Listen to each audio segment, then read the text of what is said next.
Berlin में जयशंकर बोले, भारत का आतंकवाद पर जीरो टॉलरेंस। हमने कभी न्यूक्लियर ब्लैकमेल नहीं किया। पाकिस्तान से द्विपक्षीय बात होगी, इसमें कोई कंफ्यूजन नहीं। भारत सरकार ने देश के 4 एयरपोर्ट्स पर टेक ऑफ लैंडिंग के वक्त फ्लाइट की खिड़कियां बंद रखने का आदेश दिया है। यह आदेश अमृतसर, जम्मू, श्रीनगर और जैसलमेर एयरपोर्ट पर लागू होगा। इन डिफेंस एयरपोर्ट्स का इस्तेमाल कॉमर्शियल फ्लाइट्स के लिए होता है। राहुल ने विदेश मंत्री जयशंकर से 3 सवाल पूछे। क्या जयशंकर जी बताएंगे, भारत को पाकिस्तान के साथ क्यों जोड़ा गया है? पाकिस्तान की निंदा करने में एक भी देश ने हमारा साथ क्यों नहीं दिया? ट्रंप से भारत और पाकिस्तान के बीच मध्यस्थता करने के लिए किसने कहा? बीजेपी प्रवक्ता गौरव भाटिया ने राहुल को निशाने पाकिस्तान बताया। उन्होंने कहा कि भारत पाकिस्तान संघर्ष पर राहुल गांधी की टिप्पणी को इस्लामाबाद भारत को बदनाम करने के लिए कर रहा है। ऑपरेशन सिंदूर जारी है। सुप्रीम कोर्ट ने कोटा में हो रहे स्टूडेंट सुसाइड के मामलों को गंभीर बताया और राजस्थान सरकार को फटकार लगाई। अदालत ने कहा, कोटा में इस साल अब तक 14 स्टूडेंट्स सुसाइड कर चुके हैं। आप एक राज्य के तौर पर इसे लेकर क्या कदम उठा रहे हैं? स्टूडेंट्स कोटा में ही क्यों आत्महत्या कर रहे हैं? एक राज्य के तौर पर क्या आपने इस पर कोई विचार नहीं किया? आर्मी अफसर कर्नल सोफिया कुरैशी को आतंकियों की बहन बताने वाले एमपी के मंत्री कुंवर विजय शाह ने एक बार फिर माफी मांगी है। उन्होंने कहा, यह मेरी भाषाई भूल थी। इसके लिए मैं बहन सोफिया कुरैशी और देशवासियों से माफी मांगता हूं। 25 साल के गिल बन सकते हैं टेस्ट कप्तान। बुमराह भी रेस में हैं, पर फिटनेस की वजह से पिछड़ सकते हैं। आज 22 शहरों में आंधी बारिश की संभावना, 11 जिलों में लू का अलर्ट। जैसलमेर में तापमान 48 डिग्री। कल से मिल सकती है राहत। एशिया में बढ़ रहे कोरोना केस, भारत में कितना खतरा? एक्सपर्ट बोले, नया वेरिएंट आने तक हम सेफ हैं। क्या केस बढ़ने पर वैक्सीन लगवानी होगी? इसरो का सबसे भरोसेमंद रॉकेट कैसे हुआ फेल? पीएसएलवी C-60 एक मिशन के थर्ड स्टेज में खराबी आई। ये इसरो का 101वां लॉन्च था। भारतीय डेलीगेशन के रूस पहुंचने से पहले यूक्रेन का हमला। मॉस्को एयरपोर्ट पर ड्रोन अटैक। 40 मिनट तक आसमान में फंसे रहे।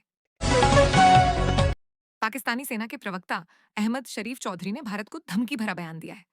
शरीफ ने कहा, अगर तुम भारत हमारा पानी बंद करोगे तो हम तुम्हारी सांसें बंद कर देंगे। ट्रंप ने एप्पल से कहा, भारत में आईफोन मत बनाओ। ऐसा किया तो 25% टैरिफ लगाएंगे। जो फोन अमेरिका में बेचे जाएंगे वे यहीं बनेंगे। बांग्लादेश के अंतरिम सरकार प्रमुख यूनुस इस्तीफा दे सकते हैं। सरकार सेना में तकरार। आर्मी चीफ बोले, यूनुस सरकार अवैध है, से पहले चुनाव कराएं। पाकिस्तान का 20 अरब डॉलर का लोन रोक सकता है भारत। वर्ल्ड बैंक के सामने फंडिंग का मुद्दा उठाएगा। पाकिस्तान को फिर फैटी एफ की ग्रे लिस्ट में लाएगा। अमेरिका में कमाए पैसे भारत भेजने पर 3.5% टैक्स लगेगा। इससे यूएस को सालाना करीब 8,000 करोड़ मिलेंगे। One big beautiful bill act पारित। आईएमएफ बोला, पाकिस्तान ने शर्तें पूरी की, इसीलिए लोन दिया। भारत ने कहा था पैकेज का इस्तेमाल आतंक में होगा। आईएमएफ ने नहीं माना। पूर्व यूएसएनएसए बोले, ट्रंप को क्रेडिट लेने की आदत है। भारत पाक सीज फायर पर अमेरिकी राष्ट्रपति का दावा खारिज किया। ऑपरेशन सिंदूर का सपोर्ट किया। ममता की सरकार से अपील, संसद का विशेष सत्र बुलाए। ऑपरेशन सिंदूर को लेकर दुनिया भर में हुए डेवलपमेंट पर लोगों को जानकारी दें। अमेरिका के पूर्व राष्ट्रपति जो बाइडेन को प्रोस्टेट कैंसर हो गया है। यह अग्रेसिव स्टेज में है जो उनकी हड्डियों तक में तेजी से फैल रहा है। विश्व स्वास्थ्य संगठन WHO के मुताबिक साल 2020 में पूरी दुनिया में 14 लाख से ज्यादा प्रोस्टेट कैंसर के नए केस मिले थे। हर साल ये मामले तेजी से बढ़ रहे हैं। पहले मटन खिलाया, फिर कांटा गड़ासे से गला। टोकरे में ठूंस कर लाश तिहाड़ गेट पर फेंकी। पुलिस के लिए लिखा, तुम्हारा जीजा CC Delhi killer part 1। DRDO में 148 पदों पर भर्ती। एनपीसीआईएल में 197 वैकेंसी। महाराष्ट्र में असिस्टेंट कमिश्नर की 311 वैकेंसी। बिहार में टेक्निकल असिस्टेंट के 942 पदों पर भर्ती।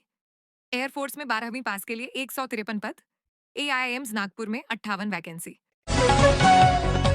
राजस्थान बोर्ड 12वीं में जयपुर के होनहारों की फोटोज। काशवी ने कॉमर्स में 99%, भूमि ने साइंस में 98.60% और देवांशी मुंडोतिया ने आर्ट्स में 98.80% अंक हासिल किए। सलमान के घर घुसने वाला फैन बोला, उनकी ब्रेसलेट चाहिए थी। कहा, बस वो सिर पर हाथ रख दें। घर से पैसे चुराकर दुर्ग से मुंबई पहुंचा। ज्योति के बांग्लादेश टूर की जांच में जुटी केंद्रीय एजेंसियां। जिस ढाका यूनिवर्सिटी के छात्रों ने तख्ता पलट किया, उसके पास वीडियो बनाए थे।